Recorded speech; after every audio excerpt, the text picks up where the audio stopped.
that certainly we expect to see banned.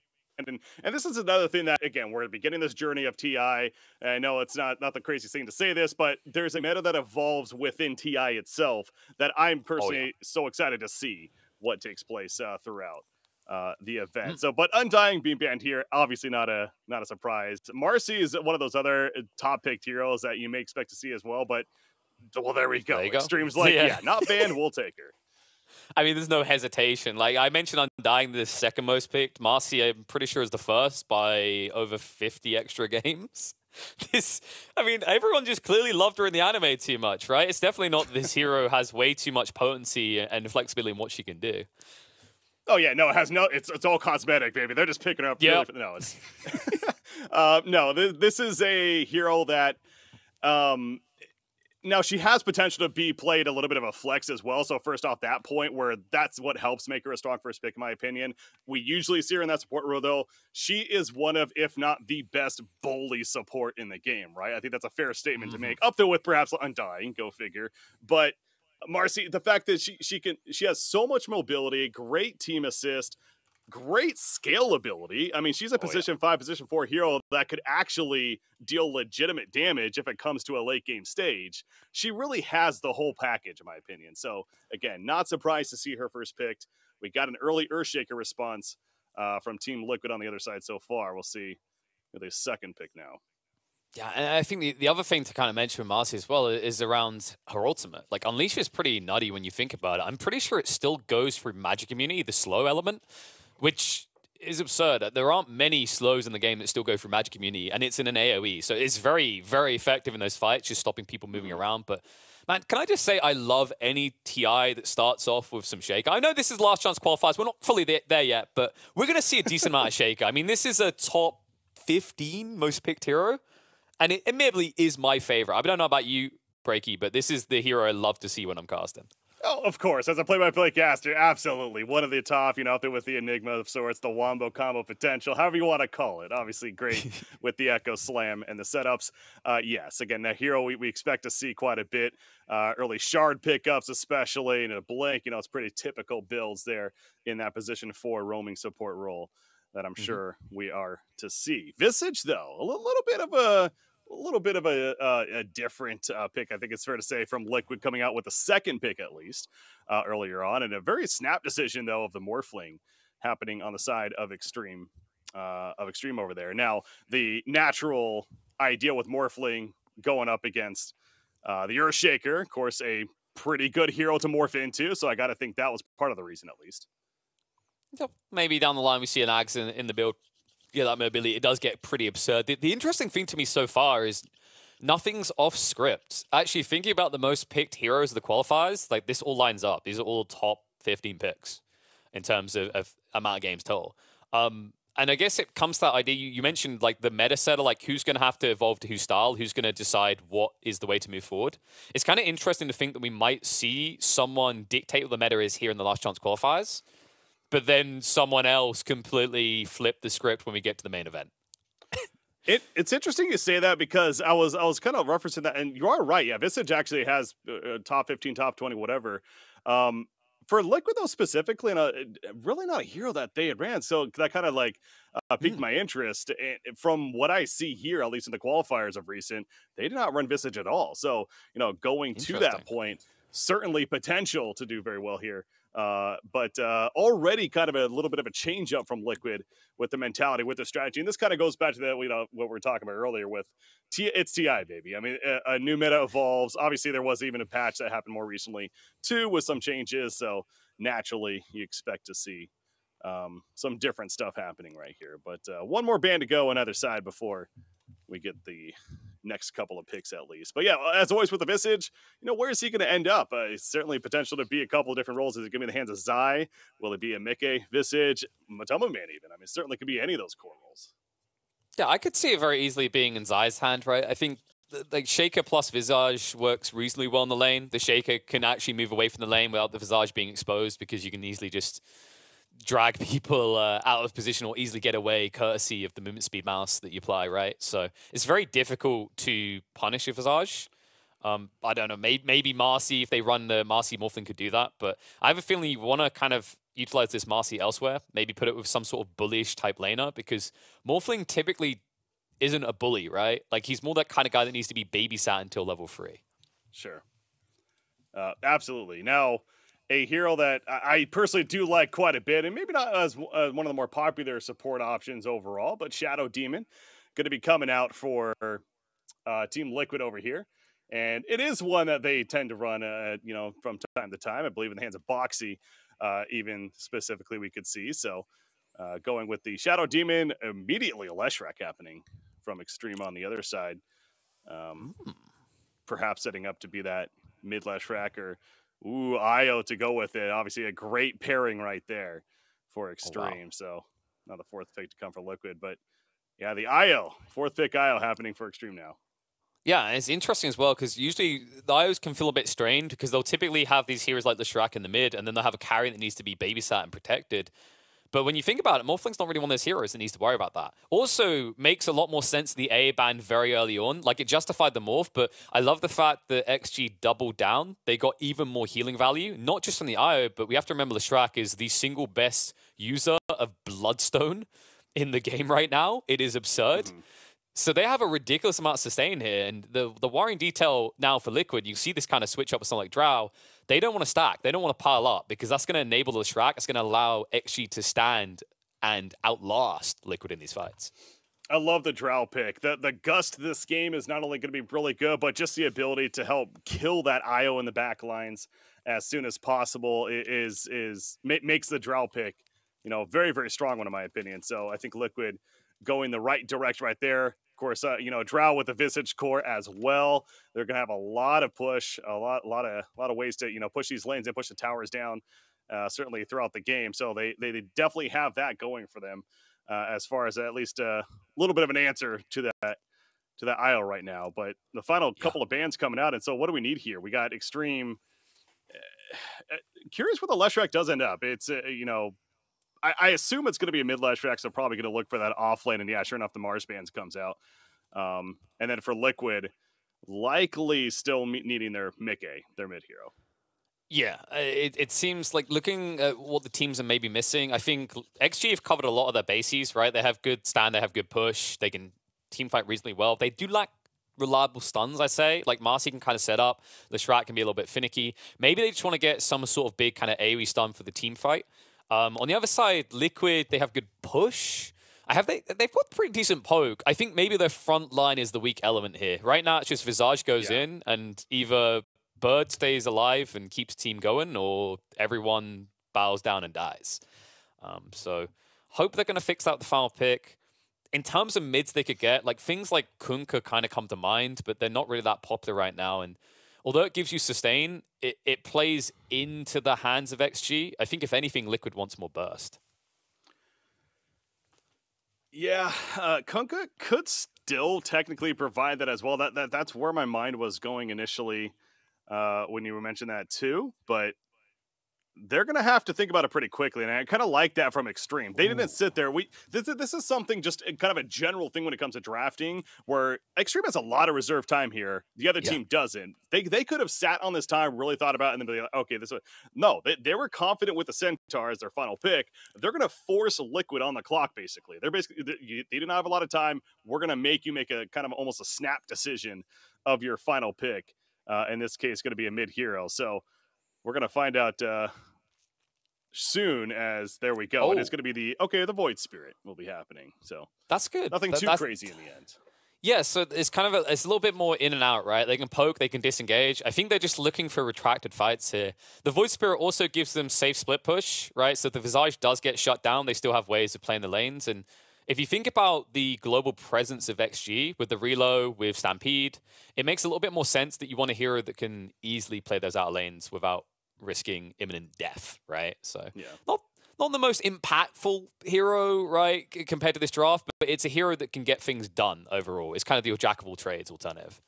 It's another hero to also get on top of this IO. I think there's a lot of game planning for Team Liquid to deal with this IO, which is understandable. It makes sense, certainly. But they're kind of investing, quite a bit to make that happen. But we see who's playing what, or at least in game. We can see. You'll see here soon. It is going to be Paparazzi on the Leshrac in the mid matchup against Mickey. Zai is on his Visage, and Lou on that Morphling. Now, again, he's the player that we're highlighting, you specifically, Killer Pigeon, in terms of he's the one that he's going to have to shine, where he's around all these players on Xtreme Gaming that have experience, have history. He's the new blood on the team here in this LAN experience limited. Yep. So we'll see how he performs on Morphling. What overall really shouldn't be, it should be a pretty decent game, especially with the Morph target specifically on that Earthshaker. He will have a couple of annoyances to deal with, specifically that Gust could be an issue. Yeah, I think the key thing here is they gave him a safe hero, they banned well, and then they enabled themselves through the bans. So they get Morphling, which should work well here, but they get more out of it in the way that they ban around him. This should be a pretty cozy game to open up with Lou. I want to see what they can do in the mid game, though. I think it's time to get underway with the first game of the last chance qualifiers, Breaky. Let's get underway in true TI style, as we couldn't have the opening game not feature an IO. Here we go. So we're going to be looking at... So I'm getting a little bit of echo in my ear right here, so apologize for that. Anyway, so do we want to do predictions, by the way, as far sorry. Oh, yeah, you just click them in game right now. Let me just quickly check what we've got here. So player with highest net worth by 25 minutes will be Lou. No, I'm going to stop now.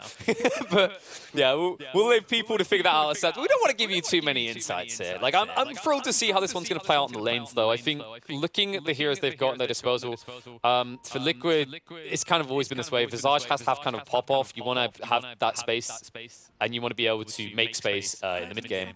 On the other side, for me, like XG, I think this Leshrac could rotate a lot and find a lot of impact, especially when it comes to team up Old 11, right? So for me, it's tempo out of the mid for XG, and it's tempo out of the off lane for Liquid. All right, sorry, again, I was dealing with that. There's a little bit of an echo on my side, but it should be good now, hopefully. Good to go right here. Yeah, it looks like there's people pointing that out. So the production's on it, guys. Don't worry. I'm going to take care of it. Good. I was just ignoring it. You know? I just it's hard, man, especially when you can hear yourself. It's like I don't know if you've ever tried to do that, but like there's those tests that you can do with like a phone app or whatever, where it like slightly echoes your own voice and you try to say a statement. It's difficult, man. So the key is to like look at yourself and feel like 80% of what you say is irrelevant, so you just kind of mute yourself out. That's my talent. I think most people use that with me as well. But there you go. Apologies, folks. Hopefully we'll get that fixed quickly. And in the meantime, we'll get on with the lanes. I mean, looking at the opening for this though, I'm kind of feeling like this bot lane should be mostly free for the Drow, but at the same time mostly free for the Centaur. Yeah, certainly a bit of back and forth. I mean, we see the early harassment coming out with the disruption from Insania. He's going to use that to get. And speaking of harassment, Lord, he's actually getting very low. One more. Oh no, it was so close. Oh, you know, I've got to give him credit. What did I mention? Like, Drow's going to have a free time, Centaur's going to have a free time, but the IO I didn't include in that assessment. Good Lord, that hurts. Yeah, I mean, they're not looking to deal with the Centaur necessarily to that point. Obviously, it keeps going back to the game plan is kill the IO here for Team Liquid, and that starts with the laning phase. So the early pressure starts from Team Liquid right there. Top lane, we got some initiation. Just going to be a little bit of harassment, though. It's not the worst idea to try this level 1, though, right? Like, the Morphling, this is probably your best opportunity. Once he gets 2 points in shift, you just get to watch him farm. Unless you're me playing Morphling, in which case I probably shift too much, but I don't think Lou's going to make that mistake. Nice little toss in the Boxy. A lot of damage looking good, but the Soul Stam's got to be careful around that. Boxy able to sidestep, and PYW in the end, the one almost going down. One will keep them alive, though. Wow, that was so close right there for the turn kill. That was a great job on both sides, really. But that kind of goes back to the Marcy Bully support, man. That Dispose is such a good initiation tool, especially when you're near the tower. In the case of BYWs, you know, have that defensive tower right there, even assist on a Boxy, but just not enough damage. And obviously a close call on both sides. So these two teams not afraid to duke it out early. That is for certain. As the Fisher getting low, very low. He is fine. PYW though with another Dispose, but he's 1 versus 2, so got to be a little careful about that. But I suppose he's fine. You're a Marcy. You're an anime. You don't have to be careful. We just go in. What are they gonna do? stop the most popular support in the game right now? Nah, it's so hard to actually pop a Marcy. I do think that the Visage overall was a decent pick, though. Like, it just counters out the burst and evens up the lane in the end. My only concern is in some ways that can benefit the Morphling, right? Once he gets a Morbid Mask, he'll just sustain indefinitely in this lane, and the Visage could risk being pushed out slightly. Oh, we done it? We done it! Okay, well, they've done it for the stream. You guys can't hear us twice anymore, which means I'm only half as annoying, but we'll persevere on. Okay, so I think I had to make a change on my side maybe, and now hopefully it should be good, but we'll get that. If it hasn't been figured out already, we'll get it figured out. Okay, but yeah, so going back to the Visage real quickly, as there is more harassment bottom lane, ult 11. Getting low once again, but he's got DY support, plenty of that from the IO to keep him alive, and he'll be fine. Something we have been seeing on these Visages, though, is that the Aghanim Scepter, the Silent as the Grave effect, coming into play. So curious to see if Zai makes it a fairly higher priority to go for that as bottom lane. But Tubman is going to go down. First blood will come out for the side of Xtreme Gaming. There you go. The brawling, plenty of it. Finally, we have a first blood as a result. I want to know how long it was going to take. I mean, I said she should have somewhat of a free lane, but positioning is key here, and rotation on point. Like overall, I think like that's always been the trick with Drow is if you haven't got this frontline bully, like a Treant comes to mind was one of the classics. If you're playing with a hero like Shadow Demon, you have to play very passive, shall we say, with your positioning. You can't really aggro, and it does get annoying because traditionally, like Drow is the type of hero that should be able to all-book a hero out the lane. But you gotta respect that IO movement speed, man. Like it can just easily catch you out of position in the matter of seconds. So good opening. Gives a good start for Centaur, and I think it's important to kind of get him off to a good start, right? Like, his goal is just to get a blink as quickly as possible and then look to enable other heroes off the map. Absolutely. And, you know, as much as I would love to say we're going to see a Scepter this game from Centaur, that probably is not going to happen, albeit as entertaining. Yo, come on. No, I need it, man. Like you throw your IO in the back, but he's still tether to you. Hey, there could be some quirk. If this game goes really late, you never know. I mean, anything is open as far as a possibility, right? So, Luke's going to take some damage up here, by the way, as Boxy stomps in his face, but it's more playing. He's fine. YW with the response, dispels backwards. Well, I mean, Boxy's the one who's going to get roughed up here, though, in a little bit too deep. He does get the Marcy in the end, courtesy of the Soul Assumption coming out from Zai. So, in the end, it is a 1-for-1 exchange. It has forced the eye up here, which means the Centaur is now alone. Instant result is he has to back up entirely as he's now in a 2-on-1. All right, so 5.5 minutes in. It's 2-1. It could be plenty more. With the way this game has been started, but I just love to see the action because, you know, especially with the first game of the day, early morning, you never really know what kind of style of play we're going to see from the teams. Is it going to be very timid, you know, really sitting back? This is TI-11 after all, you know, pressure's on. Or is it just going to be, let's go, baby? And I think it's the latter. Yeah, let's go. Woo! TP to my top. That's the classic issue, right, in this type of lane. You have one stun, and that's it. And then as soon as you use it, it's going to be a TP away. I like the fact that they're playing off of Centaur's lane, though. This is pretty cool. This is something that I think the Chinese Dota was quick to at the start of this year and seems to have somewhat kept a hold of, is the overwhelming shift of supports towards the mid lane around the 6-minute mark. It gets rune control and it gets you bullish opportunities to kill. Unfortunately, in this game, it's against a Void Spirit, not the easiest of heroes to pick out. No, that Dissimulate, of course, makes it a pretty easy escape for Mickey in the end. Now he also has that Astral Step, so ganking the Void Spirit is nearly an impossible task at this point in the game, it seems like. But bottom lane, speaking of ganking, it's going to be a 3-man gank coming out for Xtreme. Insania getting some response from Drow. Nice job with the disruption as well. The turn on the DY is, no, it's not going to be enough. Yes, it is in the end. Insania with the poison. Just an annoying hero. I believe it's level 2 poison as well, so it's really going to start stacking up here. That's unfortunate. It almost feels like they're on the clock in their eyes, right? They want to get 6 first on the Centaur, otherwise he gets pushed out of lane by the Drow. So I understand the pressure, but it's a little bit hard to find. However, the jump in, the stomp follow-up, beautiful turn, gets rid of the Drow. PYW makes sure the rotation isn't for nothing. I understand why Marcy isn't banned. I mean, there's a lot of heroes you got to ban, but man, it's when stuff like that happens right there, it's just like, come on.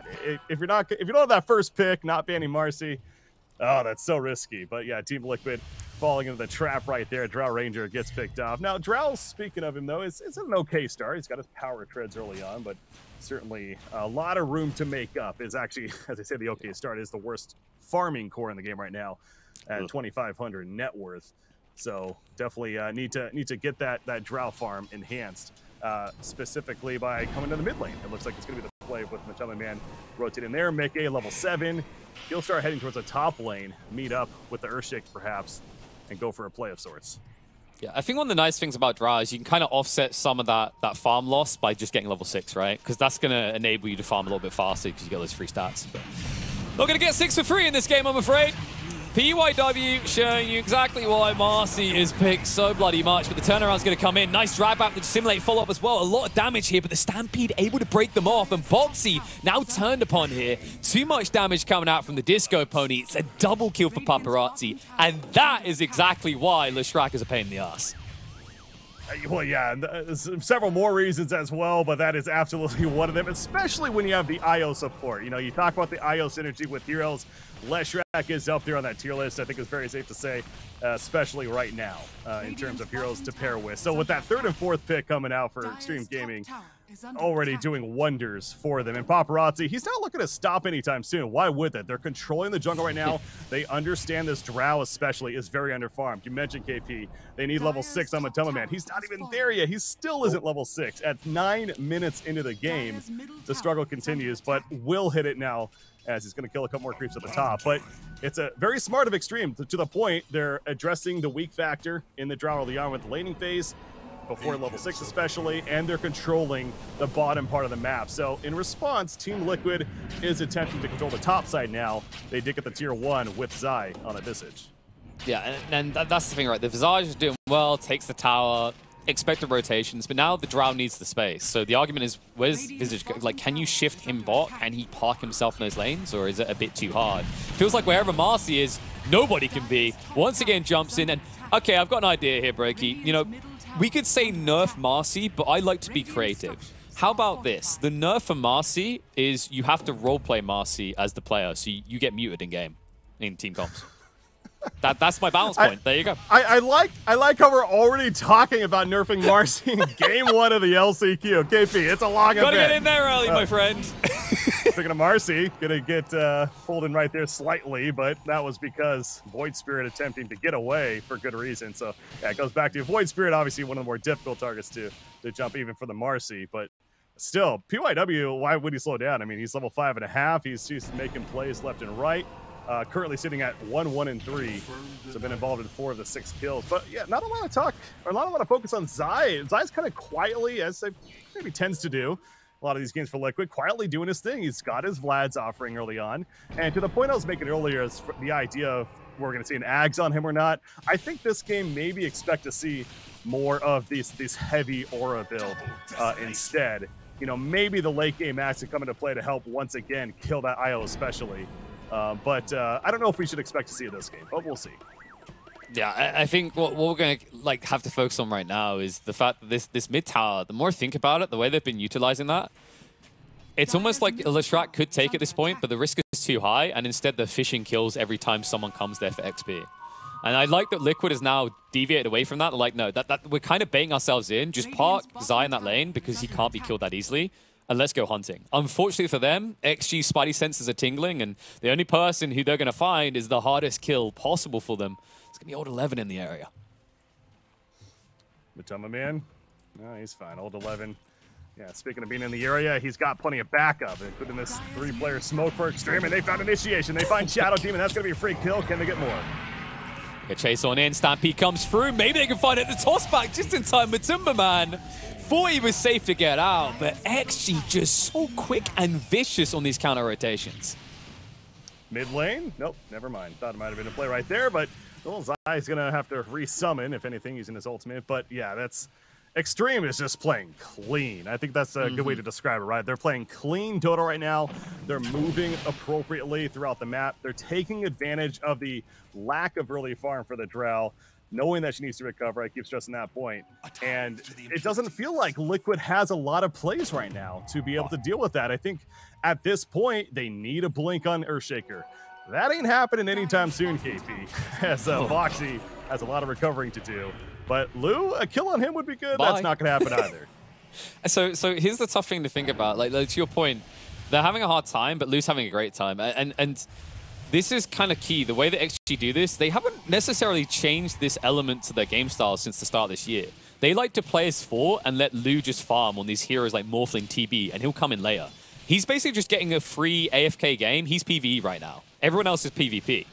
And the unfortunate detail on this is like your mirror comparison on the other side is the Drow, who is the poorest core, but also, if you think about it, is the best solution to everything that XG does, right? We're thinking Agshard down the line. You're thinking about the healing reduction on the IO, on the Leshrac, on the Morphling. Like, Drow has to do a lot this game, but right now doesn't have a game whatsoever. Well, the grind continues for Liquid. They got to recover after this early deficit. Now, again, big picture, it's only 3,000 net worth, but yeah, Xtreme has a 4-player smoke going on right now. They scanned, by the way, the Roshan pit. It hit. The Centaur going to miss the stomp right there because of the reactions of Mickey. That was a valiant effort, but slightly better reaction from Mickey coming out. But yeah, that's a blanket of Vanguard already on the Centaur, KP. That's going to be difficult to deal with for Liquid. Now, the good news, at least, is they didn't lose Matumba Man again. That's what my old god was all about. I thought they were going to rotate right up into that high ground, even blindly, just because of how strong they are right now. But XG remaining somewhat contained. And this tier 1 is still standing, but it's more through design, right? Like, XG, they don't want to risk losing Leshrac, and they are up against the Shaker. So I just love the way that they're not over-pushing their lead. We already have a Bloodstone, by the way. Speaking of him. Now you talked about this is the only hero. I'm going to go ahead and say it really is the only hero this kind of is viable on, especially ones that are relevant in the competitive scene. So, but it is very good on Leshrac. It's kind of funny we have an item in the game that's like literally just for one hero, but he loves it. And you can see right here how he's just able to take out these stacks, including the Ancients, of course, with the IO support as well. But that farm ain't slowing down anytime soon. For the Leshrac. And that's the play now for Xtreme. They're hanging S3 around the Morphling with the Centaur and the Marcy. And then the IO Leshrac, they're ready to relocate if need be. It's just, they're so on point. Again, I continue to be very impressed with how Xtreme is just playing this game so fluid. Now, hear me out. I said that for the Marcy, I gave the idea for how we nerf her. Here's my idea for Leshrac. We just send him to a glue factory. I mean, I don't want to deal with it. This hero... I'm going to be vicious about it because I'm going to low-key going to say I think this hero is going to be pretty potent in TI. I think, like, you just hit it on the head. It's the only hero that really can justify Bloodstone that Bloodstone feels amazing on. I think we're going to see a lot of IO creeping back in, as well as these buffering or stabilizing type heroes like Omni Knight. And any time you have a meta where heroes like that and Undying are viable is a patch where Leshrac can be good. You're telling me IO is going to return for TI once again and be a big factor? What? Mind-blowing right now. Pos 1, IO coming back? Nah. Maybe mainly support, but yeah, it just feels like we can never get away from this hero, right? Like, Dota 2 just TI works specifically, swings and roundabouts.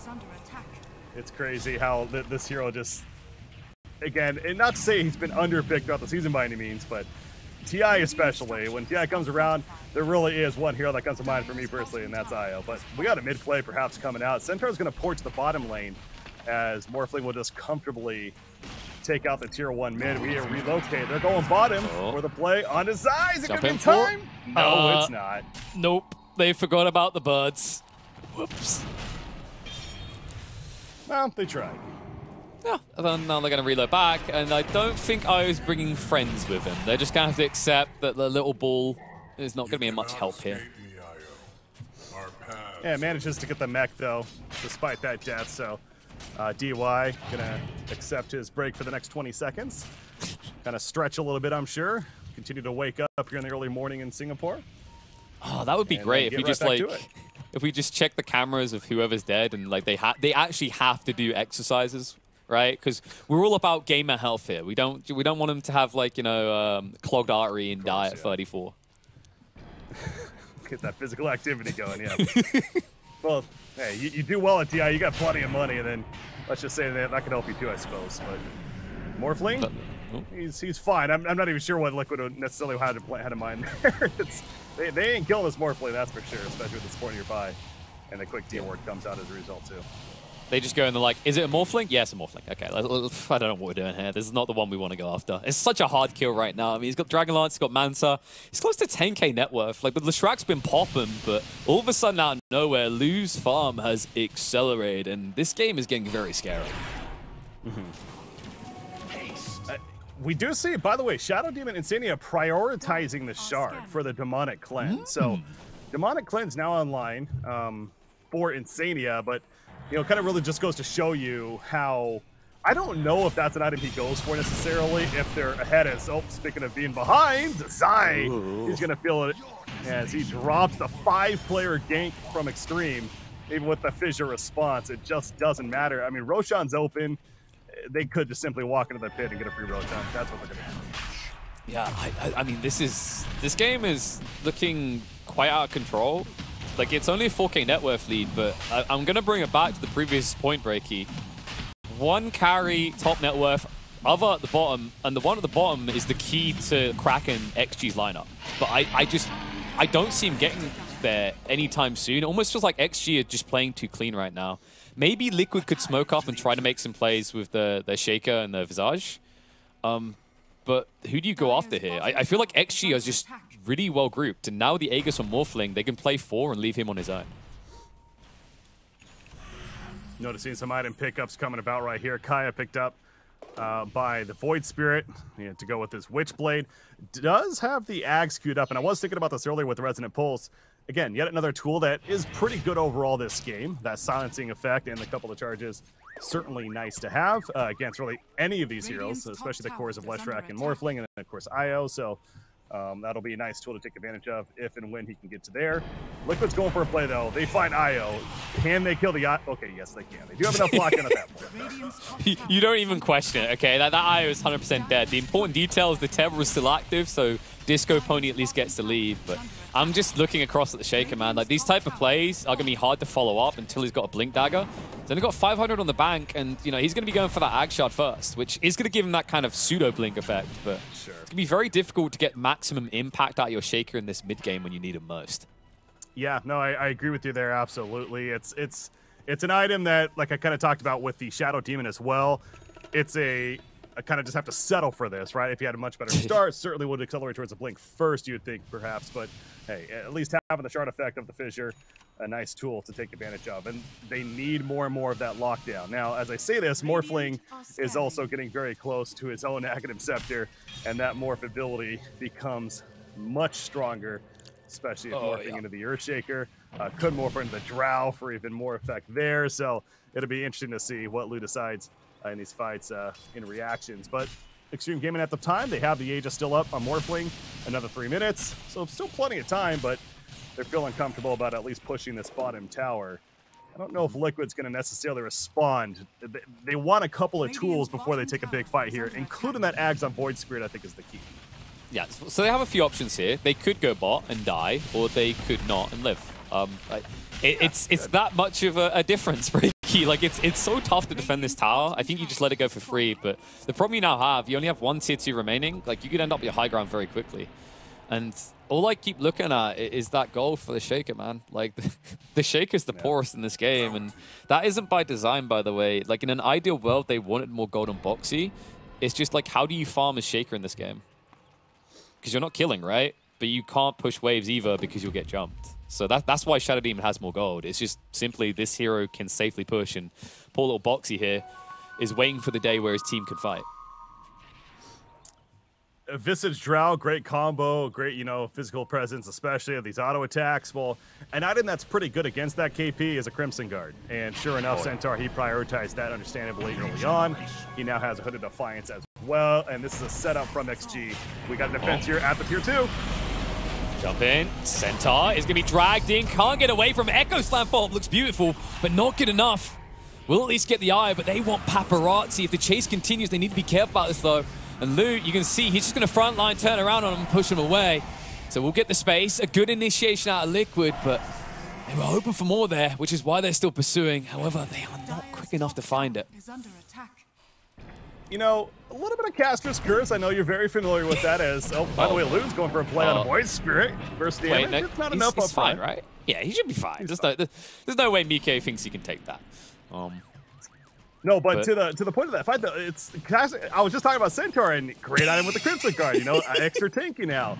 Go figure. Now, there was a lot of magic damage, specifically the Echo Slam that came out. Great positioning by Boxy, able to actually get the positioning in there to help set up that kill onto the Centaur. Speaking of kill, pretty easy one happening on the Shadow Demon. But, you know, really big picture after that fight. I think Liquid, that's got to feel good, right? Like, they finally had a fight go their way, but Zai is in trouble down here. Yeah, it's looking a little bit rough. He should be able to get out. Once again, the rotation not quick enough. Like, I've got to give him to him. Zai's been on point with the familiars to protect him.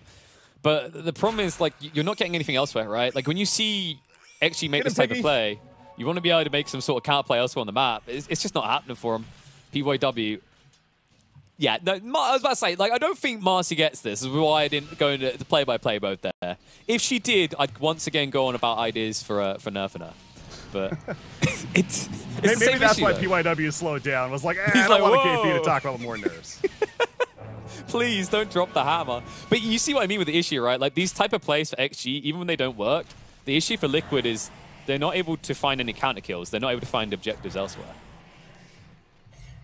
Yeah, it's... there really isn't much else to say about this right now. I'm sure, you know, Blitz is kind of sitting back, their coach, and, you know, having a similar feeling, I would guess. I mean, he's obviously a lot more knowledgeable than me and certainly has maybe a bit more insight as far as what they could be doing here. But playing patient, I think, is one direction he would certainly say. So kind of channeling my inner Blitz here. And guys, be patient. We have plenty of late game. Our connection really is this Drow, especially she's level 15 now. She actually picked up her Aghanim Shard as well. We didn't talk about that yet. So she's got those Frost Arrows, working on the Yasha. But before she gets that, they are going to make a smoke play here. So I say play patient. Well, they figure they have a timing now of a 5-player smoke, and they're scanning the dire jungle. Unfortunately for them, Xtreme isn't necessarily there. And they might be, though. In a very defensive posture. They just got the scan. Paparazzi's hesitant, though. They don't see anyone out on the map, so they already knew the smoke was coming as a result of that. And now they have to contend with Old 11 leading the way. Oh, that shard you mentioned on Drow could be big here. Keith XG is if they can get on top of it. The jump is going to come in on the Leshrac. Looks like it should be a burst down with the turnaround. Echo Slam to try and stun around upon him, but Marcy, chased down on the side, is going to fall. And now Centaur will look to walk away. But here comes the turnaround. Morphly moves in, and Breaky, can he do this on his own?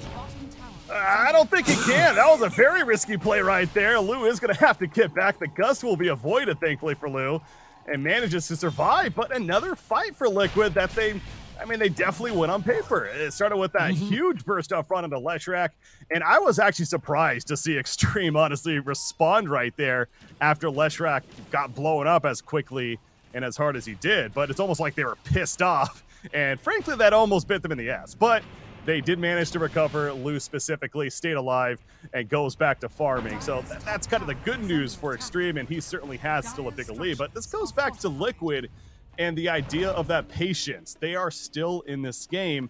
Clearly, when it comes to team fights, that's 2 in a row now that they've definitely won, right?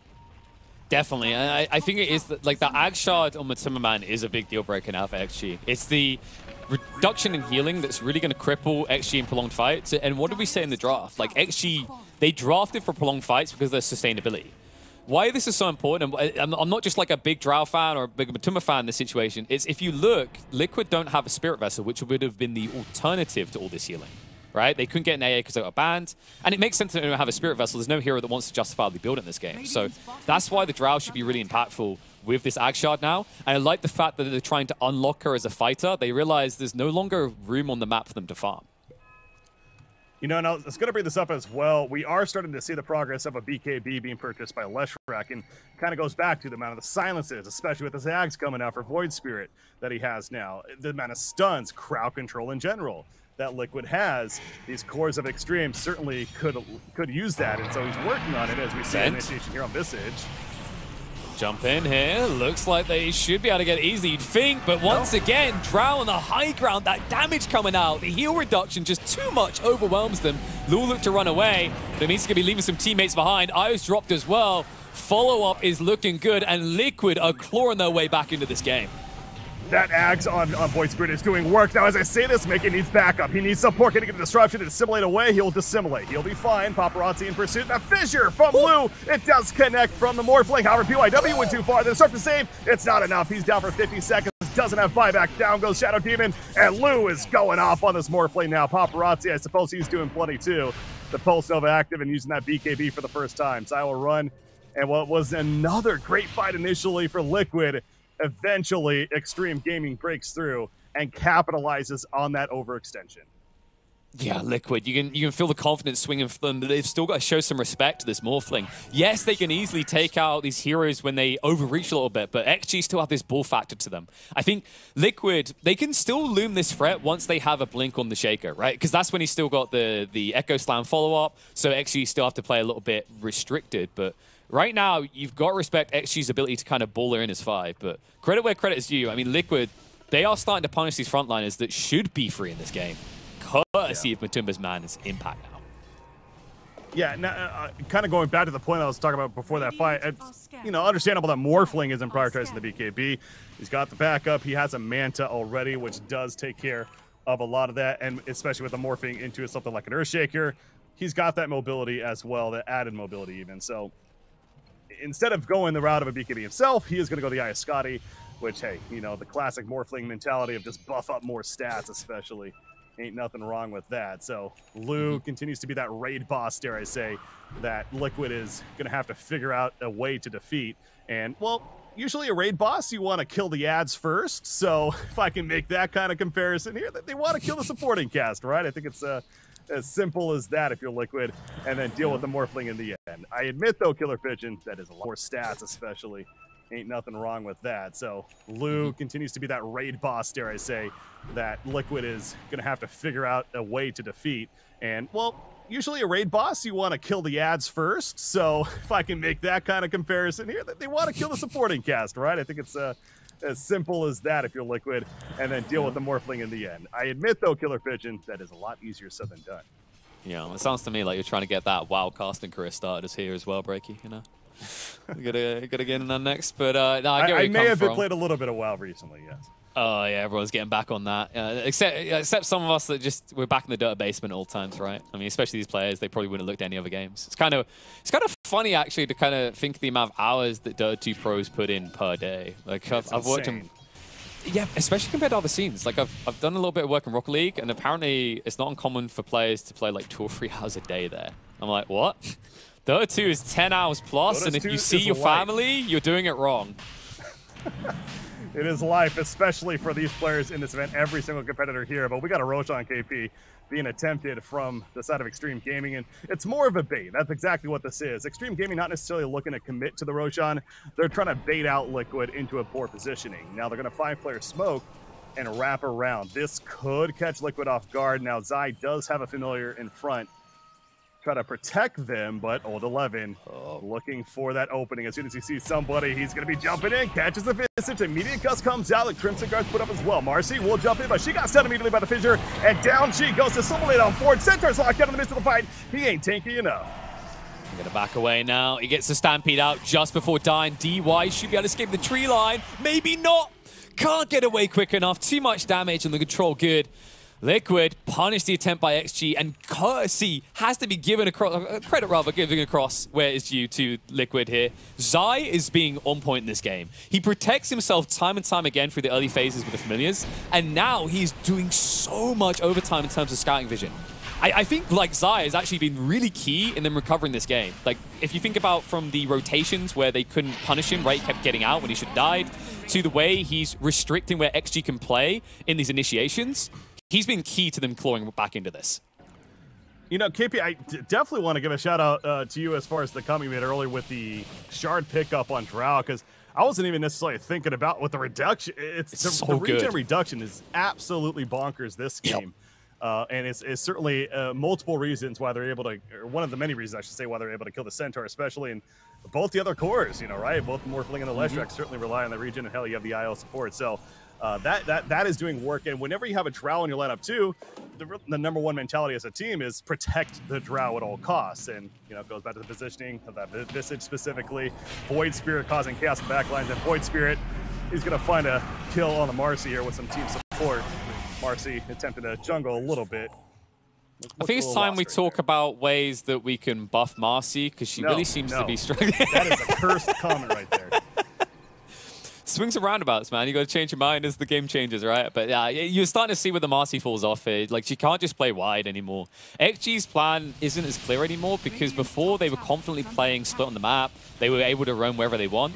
But Liquid have found that confidence. And to your point around like the Drow Ranger and the Ag Shard, it is big. It's 10% health reduction, and it means everyone needs to fear her existence in this game. Morphling needs to fear his own presence right now. Looks like Insane. He can't grab him quick enough, so Lou will be able to make his escape. But this is the other nice thing about having a Void Spirit, right? Is you're just able to play very confidently forward in areas you don't have vision, especially against this type of lineup, because they don't have great lockdown. Yeah, that's actually, you know, a good counterpoint to the side of Xtreme, where we talk about plenty of crowd control on the side of Liquid. Xtreme, I mean, they got some, but it is this reliant on Centaur jumping in and starting everything. Because, you know, outside of that, sure, Marcy could do her part, but that really is all there is that they are relying on in these fights. And we've seen now time and time again in this game that Centaur will do so, only to be quickly turned on, despite how tanky it feels like he should be. Now, he did just pick up the Heaven's Halberd. So you talk about another item to, of course, improve his tankiness with the evasion, especially in the strength gain. But the effect of the disarm, certainly viable against the Drow if you can manage to use it on him. But how about this? Liquid is pushing uphill. With the Drow having the Aegis, she has a BKB. So Liquid feeling like this is a timing right now that they can take advantage of. And, you know, well, with the Aegis, it certainly makes sense. They're controlling the map here. Man, Man always looks so calm and cool when you see him on the cameras, right? You saw him, like, chewing gum or something, right? He looks like the badass of the game right now. And it's kind of funny to think how he's slowly becoming the badass of the game. After the start of his game just kind of looked ass, right? Like, he was the poorest core for a long time. His relevance wasn't felt, but confidence is starting to search for this guy. And you can see that XG, they can't initiate on him. Nice Manta dodge out from Matsu. Does bait in the Centaur. No, we'll look to follow this up. Down to half HP. Paparazzi has to dive in with the BKB activated. Man chased onto here. Aegis now gone. It is going to give the reset opportunity, and Shaker keeping back the reinforcements. But what can they do here? Breaky, do you think that they can actually make this work? It looks like it's going to backfire on them. They're going in. They want to make this work. Iowa with the relocate up. Alou setting his ground. Very strong Centaur. Stop Zai in the midst of it. Talk about being tanky. He's himself with Assault Kuros. Morphling now being locked down. Do they have enough lockdown to follow it up? Dissimulate on top. No, he's going to use it to get out actually over here. We see last strike the Echo Slam finally happening. Not the biggest one of the century, but a little bit of damage from Boxy, but it ain't going to be enough. Liquid's falling now, and Xtreme pushing out, and they're also going to catch the Visage in the back. So they turn around, they realize Zai's still hanging around. It's going to be 4 dead. Shadow Demon, let's make it all 5. Double kill for Lou. That's it. You know what? That's crazy, actually. Liquid looked like they found some momentum, some confidence after they got the BKB off when they came back to life with Matumba Man. But credit where credit is due. XG reset correctly. They get the Shrek out, and they realize that Lou is just unhinged at this point. Like, they can't do anything about him. It's just the power of this Ags build against the Shaker. And to their credit, the way they drafted this, right? If you think about the Morphling, level upon level here, right? The ban on AA we talked about already. The fact that they've got a lot of heal, they've got a lot of sustain, and also Morphling can play independent of the need for the eye to save him. Then on top of that, he gets mobility, not just from the Stampede, but because his opponents picked the Shaker. Like, it's all coming together, and it shows you why this Morphling is such a ridiculously powerful pick in this game. Something else to note with that fight as well, he morphed into the Drow from the very beginning. They were the uphill defense, morphing into the Drow, which, you know, a couple things, not only the skill set of the Drow, of course, that it brings to the table, but on top of that, it actually increases its attack speed with the Ags and the being agility. So he was just firing like a turret and doing plenty of damage as a result there. So, again, curious to see if that's what it continues. Like I said, it's more of a in the circumstances, depending on who's the better target to go for. But on the uphill defense and a big reason of that fight, I think morphing into that Drow certainly played high impact. But, yeah, Xtreme Gaming, talk about swings this game. We've had a couple now. I believe this is their biggest lead at 8,000 net worth, as it looks like for the excited stream. So once again, feeling cozy. And well, we got some tier 4 neutral items coming out around the corner. The next couple of minutes here, we'll be seeing those dropping out, and those could certainly play a big role too. I'm trying to think like what as the most sexy items we could look to see come out here. I think like Timeless Relic for Lestrak could be huge here, especially when you can see these BKBs are going to be getting shorter, and actually, to be honest, only one member of Liquid has it. So I think that's a big one to look towards. Flicker is always a beaut to have. That movement speed is so actually useful in a hero like the Disco Pony as well. Like, maybe I'm just Lestrak minded right now. Everything I'm looking at in tier 4, like, I don't think there's any hero in the game that's going to benefit more from these items than Paparazzi. Yeah. Yeah, no, he's he'll take what he gets, and there's plenty of good options for him. So we are hitting that mark. So this is, yeah, well, we see the Liquid. In fact, there we go. Timeless Relic already picked up for them, so a decent start. Try to control that jungle, you know, go for the jungle creeps to get those tier 4 items. But Xtreme's almost like, you know, they're 5-player smoking. I thought they were going to go pretty aggressive into the jungle, thinking that might have been what Liquid is doing, but they don't necessarily beeline it. They're going to play pretty passive. This is just illusion battles going on here in the middle. Huh, a little bit surprised by this, that they chose to give the Timeless Relic to Void Spirit over maybe the Shaker. I guess they feel like they don't need the extra lockdown as much as they need the extra damage, and that might get put to the test very soon. XG were moving in looking for a fight, but Liquid, they will restrict themselves considering that they have 2 heroes in the top lane. 2 heroes that might run into quite a little kerfuffle here if they're not careful. Fun word. To the point, though, about the Timeless Relic on Void Spirit, I think it also, the reasons why, you know, it definitely makes sense at the same time is Mickey is spamming the Resonant Pulse to simulate in these fights. He is controlling, he's creating the chaos. Yes, Earthshaker is great for that lockdown in these fights, but Mickey is absolutely the chaos creator in these fights, and I think you could certainly argue the main reason why Liquid is able to come out on top of some of these fights. So the more he can use his abilities, the better. And so, yeah, I see the value there in what they're thinking. Definitely. I think it's the case the Shaker's a bit more contained in how you use that item as well, right? Like the Voice Spirit, to your point, he's able to freely go in and out as well. So there's more opportunities in. Whew. All right, a little bit too close, touching a little bit of cloth there. Manages a TP out just in time. God, Earthshaker's still with no blink, by the way. That is kind of crazy. Please, you're hurting me. We're almost 40 minutes into the game. He's got 1,500 gold together. What is... Okay, I'm just going to say it now. There's going to be a fight, and he's going to have to buy back before he gets blink. Yeah. Maybe. Like, oh, God, it hurts to say. But...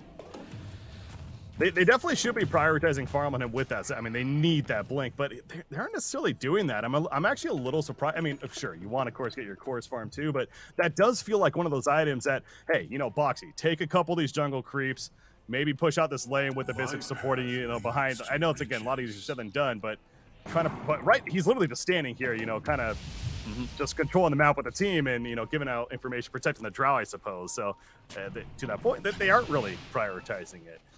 Yeah. Time, so. The interesting part to me is that the Shaker is the babysitter, not the Shadow Demon. Like, traditionally, Shadow Demon's the saver, right? But I think their thought process here, Shadow Demon can't save you from multiple heroes. Shaker can stun them and cut them off, right? So it's kind of weird, but Boxy's being forced into a POS 5 Shaker while the SD gets farm priority. Oh, that damage. Fissure play there. Yeah, DY actually getting... not necessarily too low, but a half-life, but some nice counter-warding from Xtreme Gaming.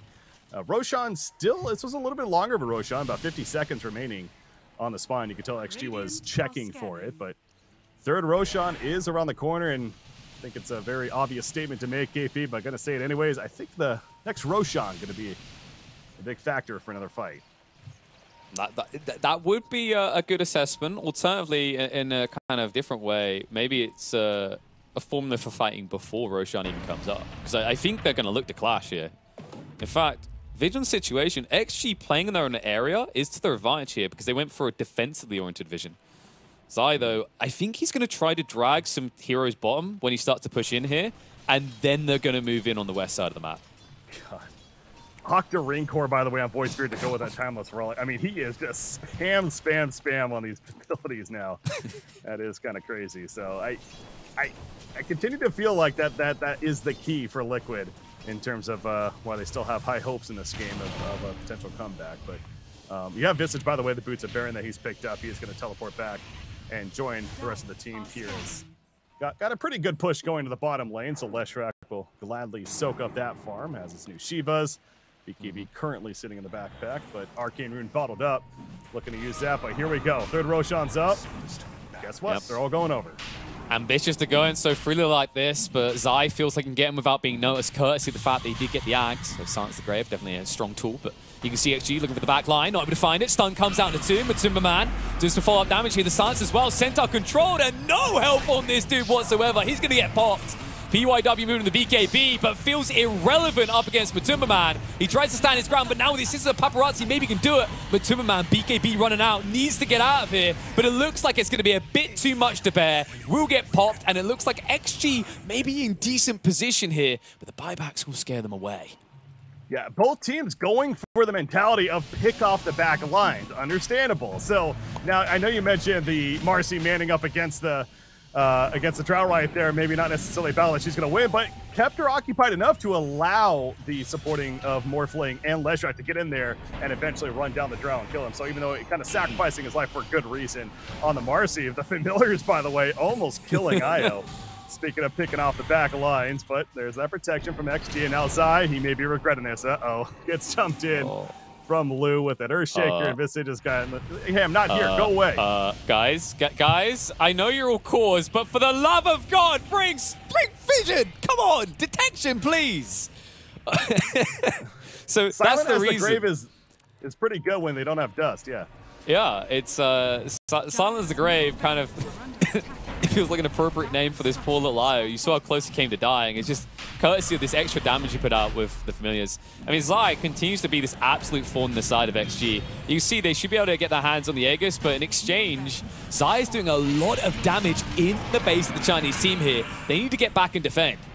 Stampede, I don't really know how that's going to help them here. In fact, it looks like they were probing for a kill that just didn't exist. And to his credit, Zai got a lot of damage done back at home for that. Yeah. Definitely a bit of rat Dota going on. And another key to Liquid's potential success in this game is just that. Visage, of course, a master of doing so, especially with the Zags, as we talked about earlier. And you know, he kind of with the aura-heavy build, which certainly made a lot of sense early on, but eventually does go back to the Yags and is going to keep XG on their toes in terms of even though if they perhaps win a fight elsewhere or trying to push themselves, they're going to always have to worry about all three of their lanes being pushed out. So we have our first 25 though, KP. That is the Morphling, who does get the 2 waveform charges. Also has a Satanic now, by the way, so clearly worth pointing out. Leshrac also almost level 25, so we'll see what he eventually does choose there. But double damage room, by the way, spawning towards the bottom. So let's see if that's spotted and picked up. But yeah, I also wanted to note Marcy picking up that Penta Edge sword, and it kind of goes back to you talk about a support hero that could scale plenty of damage. Yeah, so what we saw in the last fight is it looked a bit underwhelming the way he died, but it wasn't necessarily feed the way he went on that Drow. If you remember back in that fight on the Raiden High Ground, it's like you kind of need to commit with this hero. So what PYW is doing is getting everything he can to stand and stick on a target. Because if you ever have to run away at this stage, you're dead anyway, right? And speaking of things that will not die here, they keep chasing off these birds, but my God, Zai is such a nuisance on these outer lanes. Yeah, and they're proven to be a bit of an issue here. What? Sorry, I had to interrupt that for a very important detail. We don't get to see this often, but I'm pretty sure I saw a Dagon queued up for a certain Void Spirit. For the Void Spirit, okay, yeah. Okay. That has been queued up. You don't see often. Yeah, and it kind of goes back to now. I actually had a little bit of a double take there. I was thinking of another neutral line, the Spell Prism, to be fair, but Timeless Relic still obviously very good for all the spell effects of Void Spirit. But speaking of the Dagon, even more benefit you can certainly get out of that, and just having that added burst to try to take down these targets. I mean, we even see against the Centaur how quickly they can manage to do so. But really, the IO is going to be the key. Having yet another burst tool to use against him. Oh, this is so annoying. They're going to Morphling. Yeah, it's just so annoying. Like, the damage adds up quickly. I mean, I'll go and credit the way that this Ag Shard works with multi-shot in conjunction with the stun control, the Earthshaker. They're doing a lot of damage to anyone who tries to poke high ground. It's really annoying for XG. But look at Zai too. Again, at the same time, we're just going to keep on rinse and repeating this. Once again at the top lane, pushing in while that push bottom was happening from XG. So yes, there's the mid racks taken out on Liquid side, but obviously the side of Xtreme as well. So that lane kind of, evening out in that sense. for these two teams. And we still have that Aegis for another minute 44, but Morphling currently continuing to farm in his own jungle. Did go the Silver Edge to try to help perhaps get on some of like the Visage, kind of catch him off guard, slash the break effect is obviously very beneficial here as well.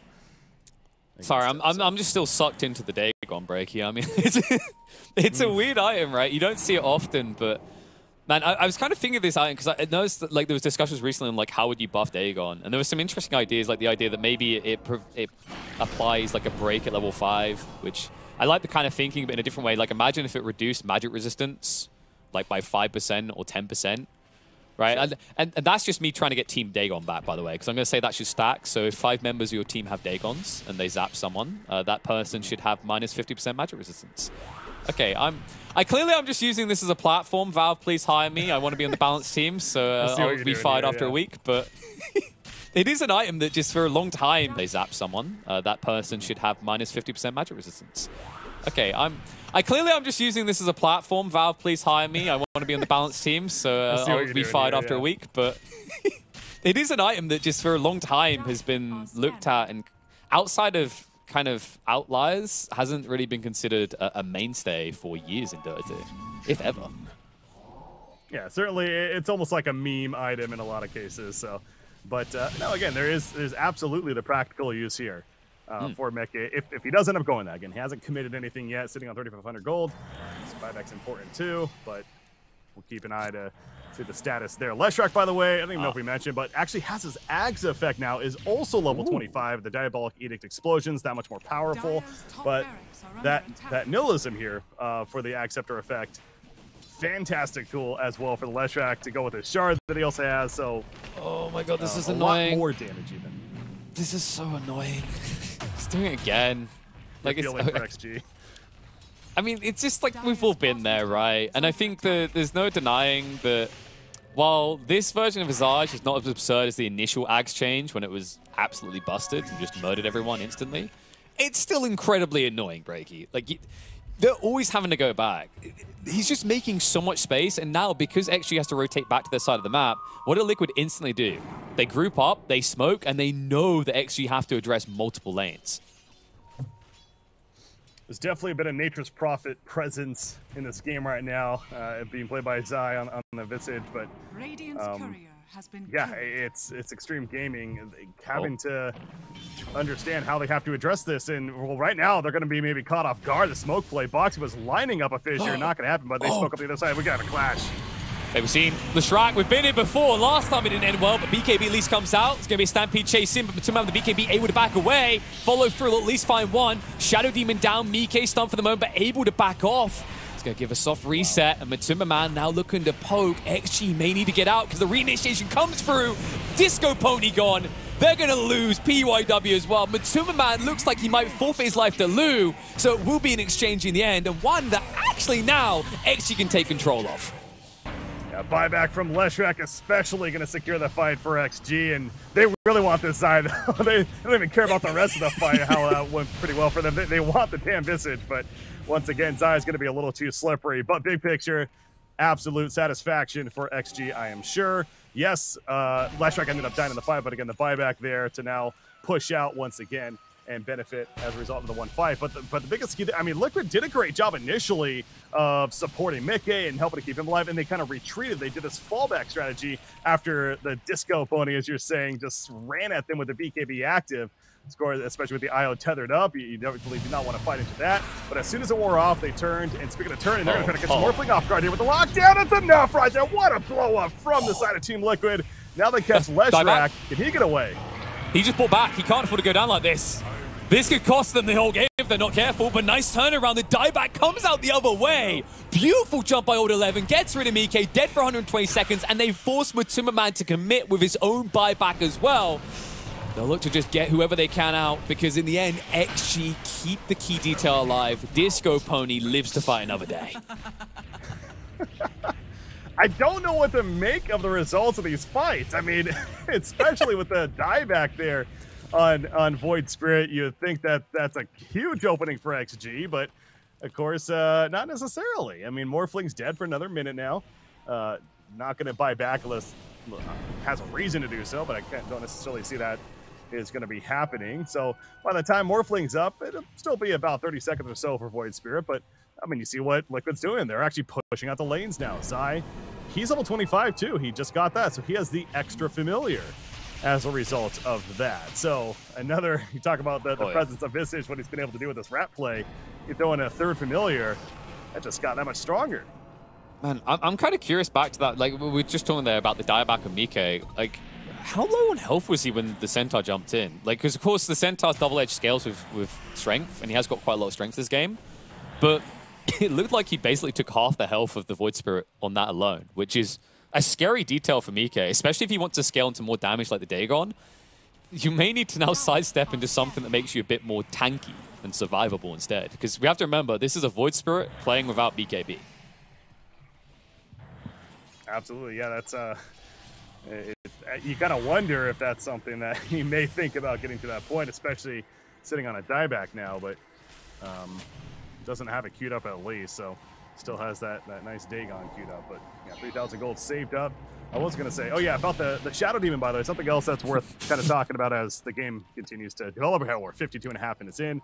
We are seeing more and more of this disruption play used to specifically spawn illusions for Drow and sending them out and, you know, helping to push lanes as well. So that's another reason why they're able to get a pretty solid push out here on the side of Liquid. So a nice tool that they have to their advantage for the side of Liquid. But KP, dare I say, we're 53 minutes in.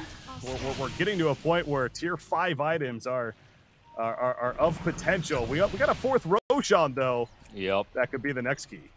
That's the bigger one. There's a wraparound coming in. Team Liquid are smoked and on the prowl.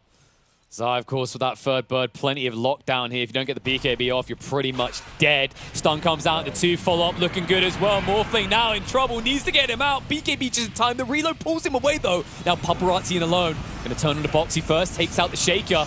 Looks like it's going to be a soft reset coming out, but the jumping from Marcy trying to stick on top of Matumba Man. The toss back as well. He can't get out of here. He's stuck in the middle with Paparazzi, and Drow is now dead. That's a dieback on Matumba Man. XG just may have gotten control of the pit. Look at that massive splitter. Finally, they kill a Visage again. There's a no buyback on him, and this is the big opener that XG was looking for with 2 dead on the side of Team Liquid, both the Visage and the Drow. They're going to go for the easy Roshan. That's going to be a refresher shard and another Act Blessing for them to take advantage of, and likely to, of course, just push off of this. So I don't know if it's absolutely the game-winning fight right there, but it's looking like XG is going to almost secure game number 1, unless some way, somehow, can Liquid now hold this. But again, it just goes back to so well played by the Marcy specifically. We talk about the BKB activation on Leshrac. He just pops it, they stampede, and they just go beeline for the Drow Ranger. And you can't do anything against that combo. You really can't, other than just turn around and run and hope for the best. And that simply wasn't enough. So great strategy and good execution from XG. And now they're trying to close out this game 1, KP. 50 seconds until Zai is up to try and do some creep cutting, because it looks like Mike can't do it alone, and you can't even pray to Lord Jesus at this point, as XG are the one with multiple cheeses to work with. Neither support willing to die that easily. Stampede jumping comes through, and Insania will not even get to his fountain safely. Tier 4 soon to fall, and I think this game is going to be done. XG will be slowed down by the glyph, but with still 40 seconds without a Drow, it looks like the Chinese team is going to win game 1 of this series. Although Boxy, no. Let's not delude ourselves here, folks. Hey, it was flashy, but it ain't gonna result in much, and eventually result in his death. But the absolute is true. The GG's come out, and game 1 is officially in the books here of this series to kick things off. So XG up 1-0 against Liquid. Again, there's a lot of matches to be played, not only throughout the month of October for all this TI-11, but here, especially in this LCQ. It's group stages, 6 teams in each. You get to play every single one. Top 4 move on. The point is, a lot of Dota still to be played. But XG certainly has to feel pretty good about taking the first game here in this series, KP. Exactly. Let's not write Liquid